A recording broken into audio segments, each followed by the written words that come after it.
ahora sí exageraste. Todos los artistas que nos has traído, a todos los conoces. Sí, A todos. a todos. Y hoy vamos a hablar de Benito Juárez. No, esa sí no te la puedo Bueno, mira, yo no conocí a Benito Juárez, pero el presidente Madero hablaba con él a través de una tabla espírita, ¿no? Él sí podía. ¿Pero por qué trajiste hoy Mira, a lo Benito traigo Juárez? porque nos vamos a remontar a donde nos conocimos, a la Facultad de Ciencias Políticas. Ok. Quien va a hablar de Benito Juárez es un diálogo que tenemos en el Castillo de Chapultepec, atrás de un gran retrato de Orozco sobre Juárez y ya pues hecho momia a Maximiliano, es lo que va a estar atrás de nosotros. Entonces invité a Héctor Vasconcelos, profesor de la facultad, investigador del Centro de Estudios Políticos de la Facultad de Ciencias Políticas y actual senador de la República. Y resulta que somos amigos desde secundaria. Entonces, yo le llevo 2 años, pero más o menos somos de la misma época, ¿no? Y Héctor es un ser excepcional, es un hombre muy educado, estudió en Harvard, en Oxford y en Cambridge, ciencia política. Ay, humildemente. Es un gran pianista, su madre, Esperanza Cruz, una de las grandes concertistas. Y su papá es don José Vasconcelos, que el año pasado estuvimos recordando la fundación de la Secretaría de Educación Pública. Entonces, tengo el privilegio de ser amigo del senador Vasconcelos, a quien le mandamos un saludo si nos estuviera viendo. Vamos, pero a conversar sobre un personaje central, tanto para Héctor, como para ti, como para mí, como para la historia, que es nada menos que Benito Juárez. Héctor era el secretario, el que manejaba la comisión del bicentenario del nacimiento de Benito Juárez en el año 2006. Calcula, hace como 18 años, sí, ¿no? No sí, sé, sí, 2006, sí. ¿no? Sí.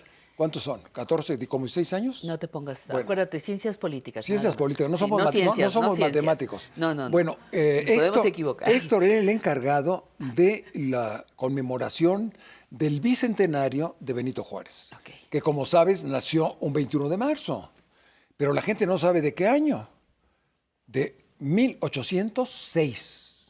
1806. Por eso era el centenario. El bicentenario. Y nació en Guelatao, como todos recordamos, ¿no? Entonces va a ser una conversación. Eso nos contaron. ¿Eh? Eso nos contaron. Eso nos contaron. Bueno, él nace bajo el Imperio Español, ¿no? Bueno, pero voy a adelantarme una cosita, por lo cual es importante don Benito Juárez. Don Benito Juárez es el único presidente que hablaba 5 idiomas. Hablaba zapoteco, hablaba español, hizo todos los estudios para sacerdote, hablaba latín. Luego estuvo exilado en Nueva Orleans haciendo puros. Aprendió el inglés. Aprendió inglés. Y luego habría francés porque fue abogado y todos los libros estaban en francés. 5 Entonces lenguas, era fíjate. un políglota, el único presidente políglota que hemos tenido, entre cosas que no sabemos de don Benito Juárez. Siempre debemos aprender. Pues vamos con Héctor Vasconcelos y tu conversación. Y mi conversación. El profesor Héctor Vasconcelos, quien fue el secretario técnico de la Comisión Consultiva de los Festejos del Centenario del Nacimiento de Benito Juárez, desde la Universidad Nacional Autónoma de México, en donde él presta sus servicios desde hace mucho tiempo, y profesor en la Facultad de Ciencias Políticas, ¿verdad? Politólogo, increíble historia de un niño indígena zapoteca que nace como súbdito oscurísimo del Imperio Español en el año de 1806 y que su vida luminosa lo lleva a ser, pues sin duda, el personaje más importante de la historia de México en el siglo XIX y quizás de la historia de México independiente, y que se convierte en un hombre de Estado triunfador. Y Héctor, ¿cómo podemos explicarnos de una forma general esta trayectoria del indígena perdido, sin derechos, olvidado, que no hablaba la lengua de Castilla y que se convierte en un jefe de Estado extraordinario y un personaje simbólico de la historia de América? Sí, en efecto, yo creo que la de Juárez es una de las historias personales más extraordinarias de cualquier parte del mundo y en cualquier periodo de la historia. como dices, un hombre de orígenes tan humildes y que nace en un mundo colonial y que después se convierte en el símbolo precisamente de la independencia y sobre todo de la modernidad del país. Yo creo que eso es lo que hay que ver claramente, que Juárez es el gran símbolo del México moderno, del inicio del México moderno. Hacia el final de la vida de Juárez tenemos ya el México moderno, un país con un Estado nacional viable, un país independiente y además algo que también me parece importantísimo, una sociedad civil, ¿no? Que no existía realmente cuando Juárez nace. El caso de Juárez es un políglota, hablaba 5 idiomas, hablaba zapoteco en Guelatao aprendido, el español en Oaxaca, en la universidad donde él estudia y de la cual es rector, el francés, en su exilio en Nueva Orleans, el inglés, y por lo menos 5 años de latín, porque se había formado como sacerdote. De manera que es un caso excepcional. Muy pocos presidentes de México, ni antes ni después, tenían tanto una visión del mundo, lo que viajó por Panamá, Veracruz, Acapulco, en fin, y lo que viajó en el territorio mexicano, pero era un hombre que conocía lenguas y que cada lengua es una ventana al mundo y una manera de percibirlo. Para un universitario decía, cuéntanos un poco de tu opinión sobre esta formación intelectual de Juárez, que lo hacía ser el líder de la generación más brillante intelectual que ha dado México. Que probablemente hemos tenido en toda nuestra historia. Bueno, aún ahora, a principios del siglo XXI, hay muy poca gente que hable o maneje al menos 5 idiomas. Entonces, a lo largo del siglo XIX, pensar en alguien nacido en una comunidad tan apartada de la Sierra de Oaxaca y que llegue a manejar estos 5 idiomas que tú acabas de mencionar es verdaderamente extraordinario.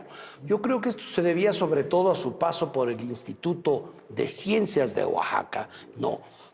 Bueno, antes le debía a su paso por un seminario el conocimiento del latín, pero una vez que él ingresa al Instituto de Ciencias, adquiere toda esta educación liberal moderna otra vez, que aunque fuese en semilla, estaba presente ya en la educación que proporcionaban estos institutos en la República. Entonces, la combinación de la formación eclesiástica y la formación académica laica dieron un hombre de capacidades intelectuales extraordinarias. Además, por supuesto, y creo que este debe haber sido el factor más importante, su talento personal, ¿no? Toda la generación que lo rodeó estaba compuesta por hombres brillantísimos. Hay una persona que a mí me parece que hay que destacar siempre, que es Melchor Ocampo, porque él proporcionó algunos de los elementos más radicales en toda la Reforma. Él era quizá un hombre aún más radical que Juárez y con frecuencia es soslayado el papel extraordinario que tuvo de nuevo en la generación de la modernidad mexicana, ¿no? Esa formación académica, Juárez se pasó 20 años en la universidad, el Instituto de Oaxaca, que se fundó gracias al doctor Mora y a Valentín Gómez Farías, como profesor y como rector. Así es. Fue rector, fue el jefe de una institución académica, como lo había sido Miguel Hidalgo en Michoacán, ¿verdad? En el colegio fundado por Vasco de San Nicolás. Juárez, el genio de ver cuando no era tan obvio como nos lo parece 2 siglos después, que una cosa es la vida y las convicciones individuales privadas que uno pueda tener y otra cuestión es lo que el Estado debe representar y defender. El Estado, al menos es una de las ideas centrales de un Estado moderno. El Estado debe ser neutral y entonces eso permite que cada quien tenga las convicciones religiosas o filosóficas que lo desee. En la casa de Juárez se rezaba el rosario, pero un hombre cuyo entorno familiar era definitivamente cristiano tuvo el talento de entender que como presidente de la República tenía que respetar la neutralidad de un Estado moderno y crear las condiciones para que personas de cualquier convicción pudieran tener cabida en la sociedad mexicana. Es una pena que a veces tenemos que retomar esa lucha porque todavía hay quienes quisieran ver al Estado mexicano dominado por alguna tendencia religiosa particular. Relativamente poco tiempo antes de Juárez existía nada menos que el santo llamado el Santo Tribunal de la Inquisición, que quemaba públicamente a cualquier persona que se apartara de la ortodoxia religiosa. La ley de 1855, la primera ley que hace Juárez como ministro de Justicia, ¿no? Instrucción pública, y que es una ley en que acaba el fuero de los militares y el fuero de los religiosos, porque si cometían algún crimen, no podía entrar el Estado. Tenían que ser los mismos militares que lo juzgaban o los mismos sacerdotes que juzgaban al otro. En España, que se necesita la muerte de Franco para iniciar un Estado laico, ¿no? Entonces, realmente, en ese momento, la historia de México se pone a la vanguardia de la historia universal por el laicismo, por la secularización y la modernización que realiza el presidente Juárez. Yo creo que de ahí deriva un poco el interés de Justo Sierra ya a finales del siglo XIX y a principios del XX en reforzar el culto a Juárez, porque era una manera de simbolizar el triunfo de México y de los mexicanos sobre la adversidad, sobre poderes hegemónicos tradicionales, sobre potencias extranjeras. Entonces, por eso no ha dejado de ser importantísimo el hecho de fortalecer la memoria histórica de Juárez. Es un ejemplo cotidiano para los mexicanos de hoy y de mañana. Acerca de don Benito, desde luego la creación de la modernidad mexicana. Yo lo resumiría en esa frase. Quisiera solamente decir que durante los festejos del bicentenario de don Benito, bueno, no estuve solo, sino acompañado por un distinguidísimo consejo de 50 y tantos muy importantes académicos y presidida esta comisión por Juan Ramón de la Fuente, y entre todos pues tratamos de conmemorar de la mejor manera a don Benito. Afortunadamente así salió, fue una obra de reflexión, de memoria, en los 200 años del nacimiento, y que prepara de alguna manera la próxima conmemoración de nuestra historia, que son los 200 años de la independencia de México. Pues sí, hablaste de Juárez. Claro. Pues sobre todo el senador. Yo dije, va a hablar con Juárez. Yo dije, ahora sí, ya estuvo pesado el asunto.